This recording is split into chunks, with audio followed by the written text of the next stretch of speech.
Funding for Inner Compass is provided by Calvin College. The life that's unfolding, the world that awaits, gifts that are yours to explore, and God's to use. It's all happening here at Calvin.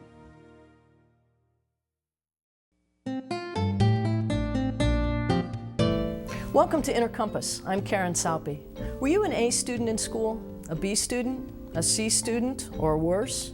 Why do you remember? Why does it even matter? Our guest today thinks that instead of putting us in our places, schools should help us find our places together. Join us on Inner Compass. From the campus of Calvin College, this is Inner Compass, exploring how people use faith and ethics to guide them through critical issues of today. My guest today is David Purpel, Professor Emeritus at the University of North Carolina at Greensboro and author of many books on education, including the one we'll discuss today called Reflections on the Moral and Spiritual Crisis in Education. Welcome, David. I might add that this is a revision of a book originally written in the 80s. That's correct. When you started this project, what was the crisis that you saw? Well, I guess at two levels. I was very deeply involved in teacher education and supervision, spent a lot of time looking at schools. And I saw, I guess my first concern originally had been to improve the quality of teaching. Mm-hmm. But the more and more I looked at teaching, the more and more I came across a rather serious flaw in what we had been doing as teacher educators, and that is focusing on how well the teachers were teaching, mm-hmm. and less on the content of what was being taught. Okay. So it kind of culminated in a conclusion that a person could be considered a good teacher even though what they taught was not particularly worth teaching. Mm-hmm. And even worse, sometimes saw teachers who were attempting to teaching really interesting material, worthwhile, but failed mm-hmm. because of their incompetence or ineptitude. Mm-hmm. So I shifted to the more and more my concern was not so much important how well something was taught, but how worthwhile was what was being attempted to what was being taught. And more and more I looked at it, the more and more I thought that the stuff that was being taught was either insipid or not worth teaching, or actually came to see that what was being taught was harmful, perhaps destructive. Specifically? The purpose of the teaching the real ultimate purpose came not to be so much teaching people to read better or write better or to know more about history or to know more about our past, but what it got down to that the real curriculum of the school was about teaching people to be competitive and to be obedient mm-hmm. and to be compliant. So values rather than specific kinds of right, and not value, because values are always taught in schools anyway. Sure. Right. So whether we intend to or not, inevitably there are values reflected in what's being taught. But it was the particular kind of values mm-hmm. that were being taught, and mm-hmm. the values seem to be somewhat contradictory to our deepest commitments and highest hopes. That is, we are a society that's built on the assumption that we want to have a nation of liberty and justice for all. Yeah. But we actually are not, we have not done that. We have a society in which there are tremendous gaps in the necessities of life, in medical care, in housing. People make a lot more money than other people and pay a terrible price. Ultimately, that results in an inequality not only in material goods, but in the basic value of life, namely the sense of well-being and the sense of integrity. Do you think more that schools are responsible for creating that sort of society, or that schools are just mirroring what's already there? Well, but sure, they mirror, and this is because the larger point that these are not the inventions of schools. These reflect the values of mm-hmm. the larger culture. But schools and universities, for that matter, not only perpetuate, but they enable and legitimate that. So sure. It's good to be a smart person, it's good to be clever, it's good to be talented. We give prizes for that. Mm-hmm. We value it. Because behind that apparatus of prizes and awards and good schools, and notice the term we use, good schools and good students, yes. like to think of good as what is godly, that is what is that we aspire to. Good schools are ones where people get good grades, good grades meaning A's and B's, but ultimately they're good because they enable people to go up the social and economic ladder, to demonstrate that they are better than others. We have an ethic that says smart people deserve success. Success meaning that they have, presumably, underneath this is the notion that they are better than others and they deserve better things in life. And the sort of American, the American idea is that everybody has the same opportunity to achieve this excellence, and that we should reward that. Right. And of course, the criticism, the immediate criticism, anybody who hasn't read your book is going to come up with, I think, is, but don't you have to assess students? I mean, do you just let students sit around and feel good about themselves, or does there need to be some rigor? Which is something I, as a teacher, have struggled with for years. Make a distinction between assessment and grading. Okay. All right. Yeah. We certainly need to know how well we're doing, particularly so we know where we can work on to improve ourselves. Sure. We don't have to grade people. Sure. We can say, for example, you need to learn to spell the word business properly. We don't have to say, because you didn't spell business properly, you're a B, or you're a C, or you're unsatisfactory. We can do teaching. As a matter of fact, we can do teaching a whole lot better without grading. Grading interferes. Most teachers will tell you, I absolutely as agree. you know as a teacher yourself, that grading interferes in a very profound way with that precious and subtle act of teaching. Because grading makes the grade the goal rather than the learning. Exactly. That it measures. And yet, in big, unwieldy, cumbersome systems, everyone will tell you, we need some numbers, we need some scores, we need some way to know. Well, the answer is, of course, not to have big, unwieldy systems. I mean, one of the great ironies is that people talk a lot about how we need to improve schools and we need to innovate and we need to do more thinking. My own sense is most educators have a pretty good sense of what it takes to have a good school. And it's not terribly esoteric. You have small schools, small classes. You have teachers who like and are interested in teaching kids, and you allow kids to explore on their own, to develop their own interest. It's really not, as they say, rocket science.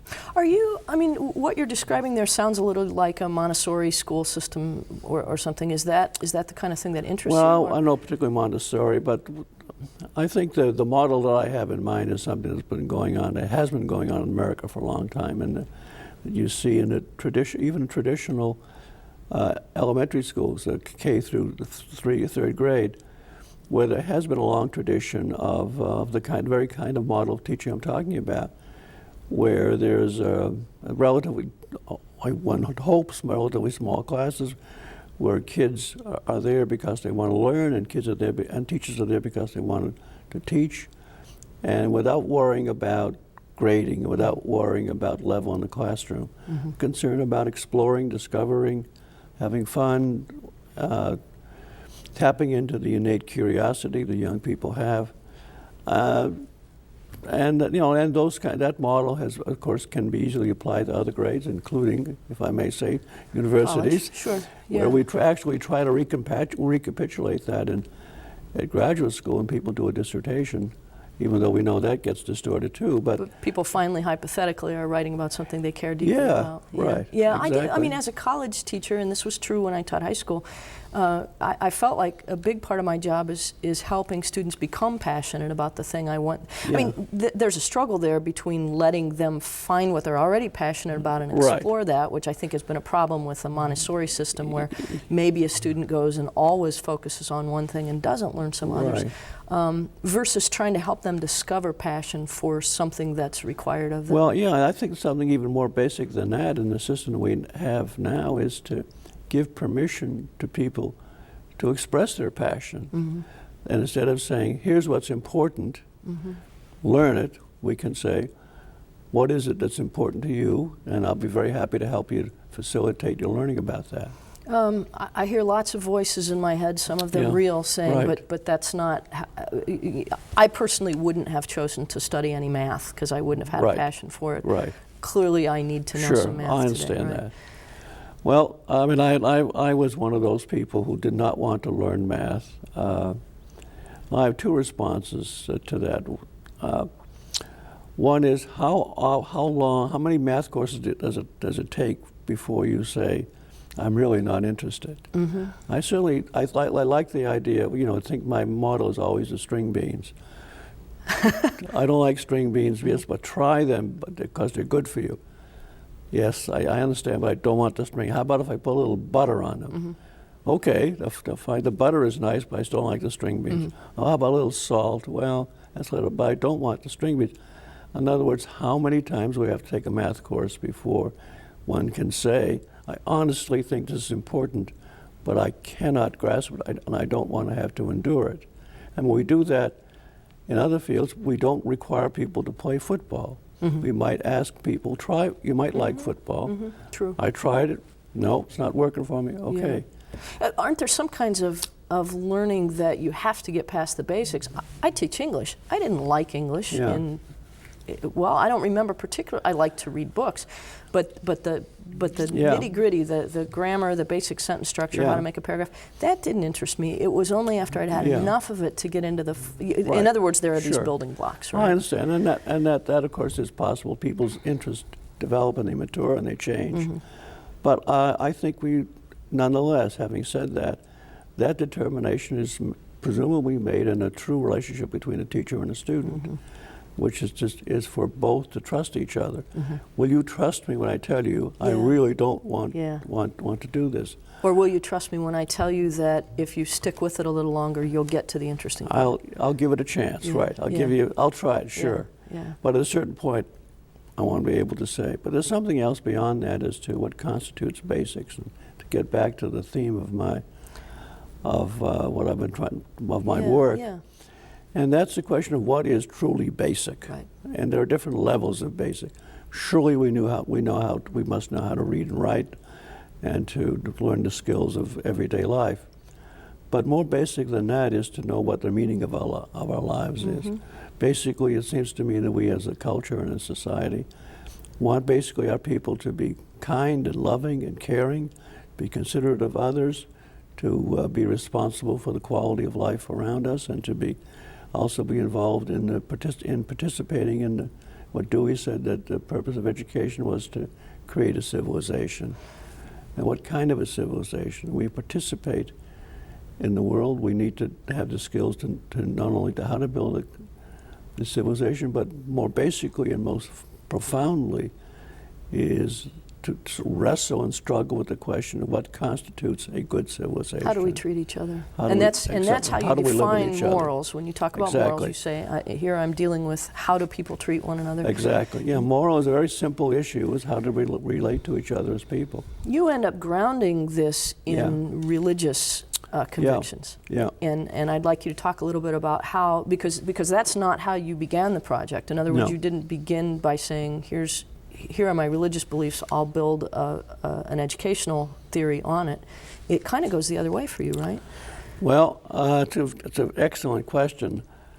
I think I came to understand that that's what I was doing, but I think from the beginning, without my fully being aware of it, I was dealing with religious and spiritual matters. I didn't have the language to know that. I hadn't conceptualized it. But in retrospect, that's exactly what I was doing. At what point did that become clear for you? Well, I began when as I said, became obsessed with the concern of what is a good school in a moral sense. What is a good community? What is a good world? How are we live with each other? Are we in fact our brothers? Are we responsible for our brothers and sisters?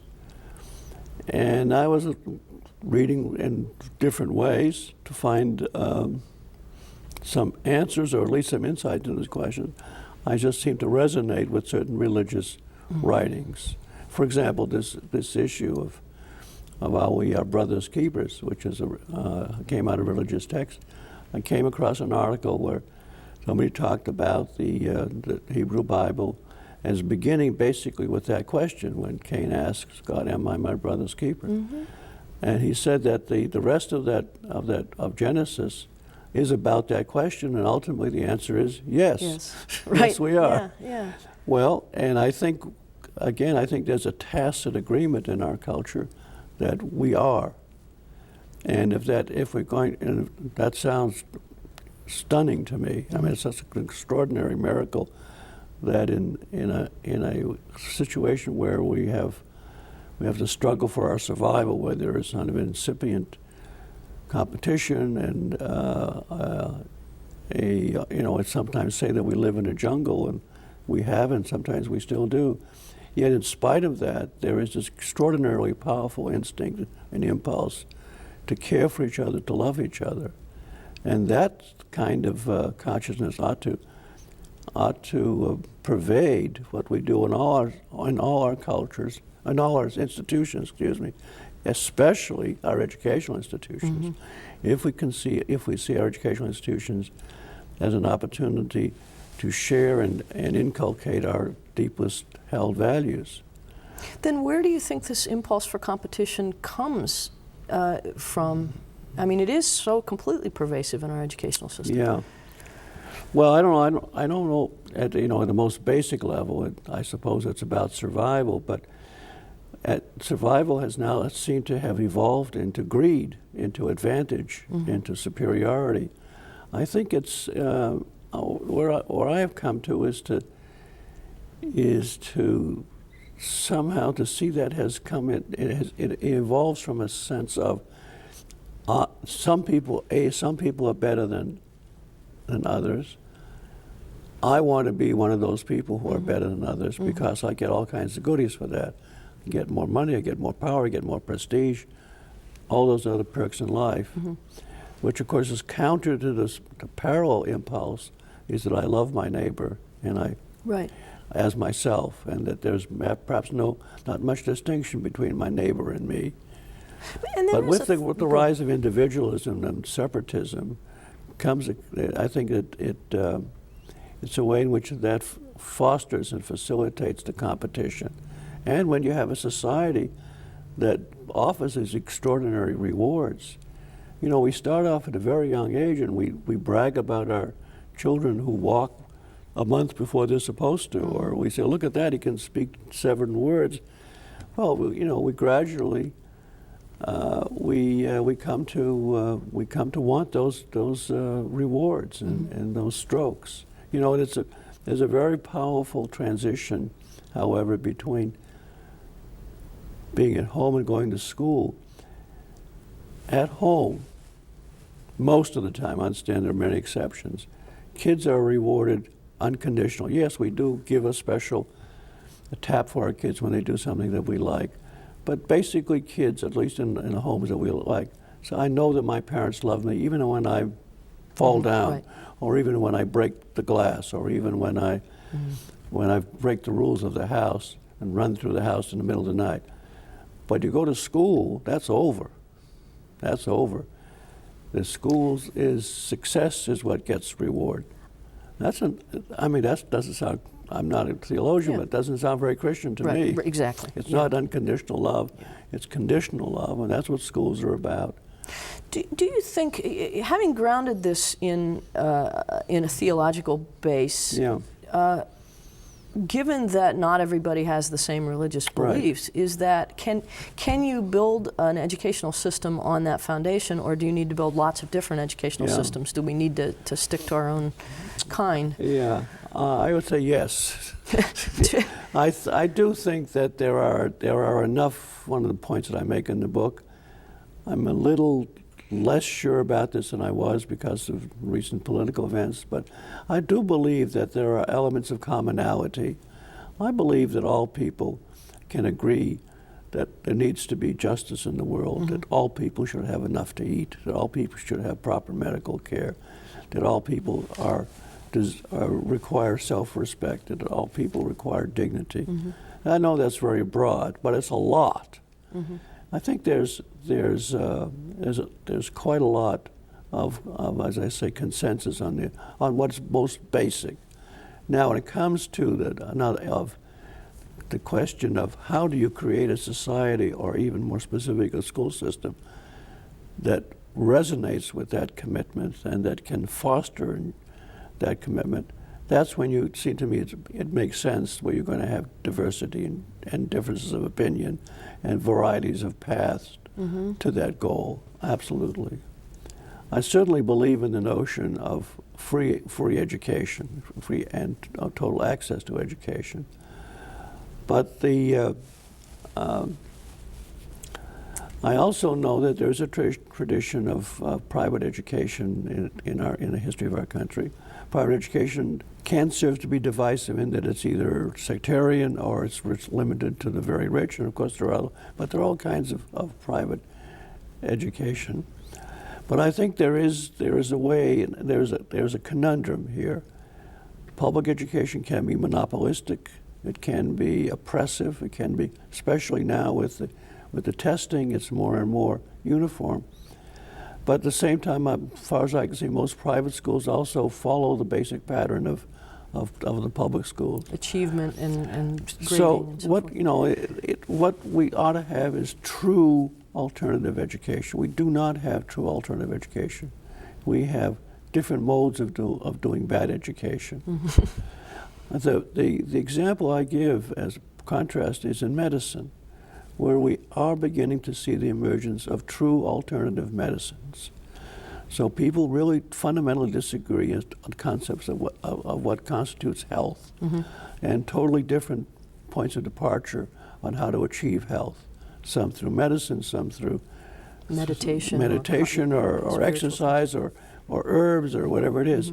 And there is a genuine dialogue and genuine debate on those issues that you do not have in education. The debate in education is on how to do it. Shall we have 5 tests or 2 tests? Shall we test every other year? Shall we do physics in the 7th grade or the 9th grade? It's basically you're rearranging the chairs on the Titanic. In your book, you talk about the problem of reducing education to schools. That is, you use education, and Right. obviously this is true. Education Right. is much, much bigger than a Right. school system. Right. But what you're advocating here seems to be, let's scrap the whole system and start over. Am I right? I mean, that you can't keep patching, and right now we're patching. Because it's either too big a risk or too big an expense to start let over. me respond to that by talking about sort of 2 very different, very broadly different modes of approaching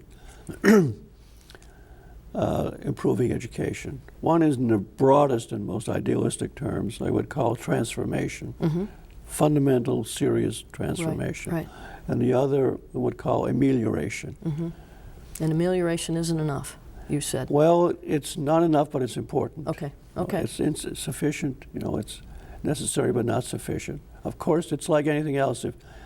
If you can't cure my cancer, you can certainly alleviate my pain. Sure. You can treat it. You can make things better, but it's not ending the cancer.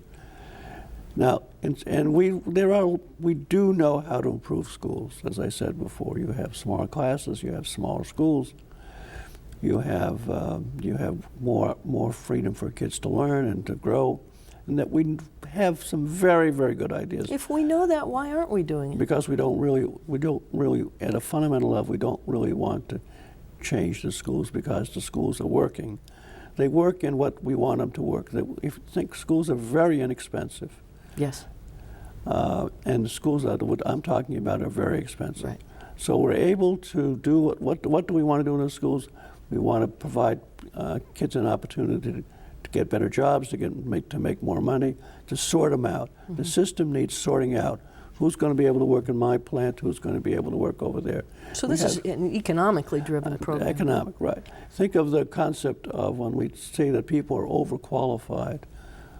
You're overqualified to be a parking attendant because you have all these degrees.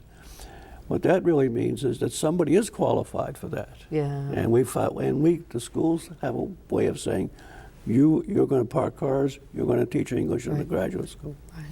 Now, the notion of transformation, we don't change. In order for transformation education, it has to be transformation in a society and in a culture. You don't change society through the schools.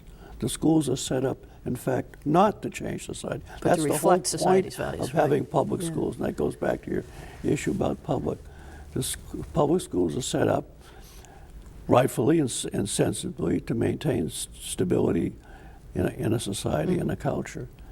So to have schools that we're talking about, you need to have a society that values human dignity, that wants liberty and justice for all, that denies the importance of grading and sorting and ranking, and that's not the society we have. So without a fundamental change in society, we can't fundamentally change the schools. But you're saying, we can make bad schools better. Okay. So you think it's doable? We have to decide to do it. What keeps you going? This is hope, and not optimism. Hope, but not optimism. Not optimism. Right. I think the progression from optimism to pessimism to hope. Okay. Hope is where you go. So you're past pessimism. That's good. That's right. All right. It's post-pessimism. Okay, good. Right. My guest today has been David Purpel, Professor Emeritus at the University of North Carolina at Greensboro, and author of the book Reflections on the Moral and Spiritual Crisis in Education. I'm Karen Saupe. Thank you for watching Inner Compass.